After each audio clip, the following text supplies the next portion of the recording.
ప్రతి అడుగులో అభివృద్ధి, ప్రతి నిర్ణయంలో భవిష్యత్తు. రాయలసీమ ఒక సామాన్య రైతు కుటుంబంలో జన్మించి ఈ నేల తల్లి యొక్క విలువ తెలుసు, మన కష్టాలు తెలుసు, మన నష్టాలు తెలుసు.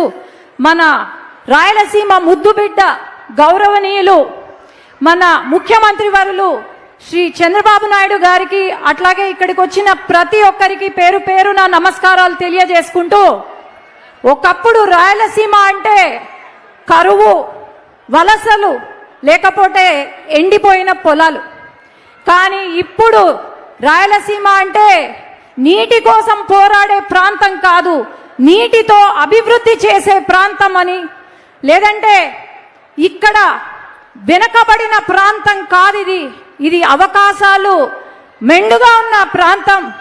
అట్లాగే వలసలు వెళ్ళే ప్రాంతం కాదు, ఇది వలసల గడ్డ కాదు, విజయాల గడ్డ అనే ఒక విజన్తో ఈరోజు రాయలసీమను రతనాల సీమగా మార్చి, ముఖ్యంగా మన నంద్యాల జిల్లాను రతనాల సీమగా మార్చి ఈరోజు ఒక హార్టికల్చర్ హబ్గాను, లేదంటే పరిశ్రమలు, ఎలక్ట్రానిక్స్ హబ్గా, అట్లాగే డిఫెన్స్ హబ్గా మన రాయలసీమను తీర్చిదిద్దుతున్నారు మన ముఖ్యమంత్రి వర్యులు.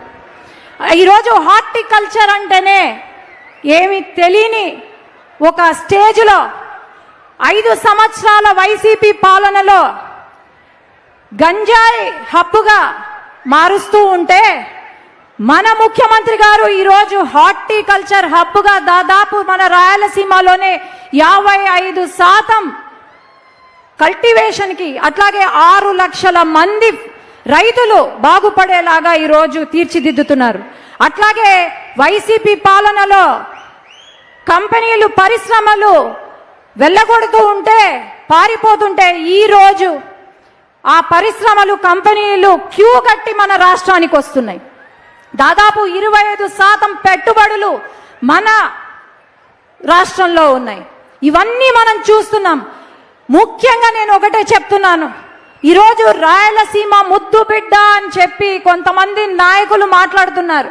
సొంత పులివెందల కడపలో కూడా ఏమి చెయ్యలేని ఆనాటి ముఖ్యమంత్రి జగన్మోహన్ రెడ్డి అనను, జగన్మోహన్ గారు ఈరోజు నేను రాయలసీమ ముద్దు బిడ్డ అంటుంటే, రాయలసీమ వాళ్లకు తెలుసు ఎవరు రాయలసీమ కోసం, మన జిల్లా అభివృద్ధి కోసం కృషి చేస్తున్నారు అని. ఈరోజు నంద్యాలలో ఒకప్పుడు బనగానపల్లె కరువు ప్రాంతమైన బనగానపల్లె ఈరోజు నీళ్లు పారుతున్నాయంటే అది కేవలం మన ముఖ్యమంత్రి గారి వల్లే.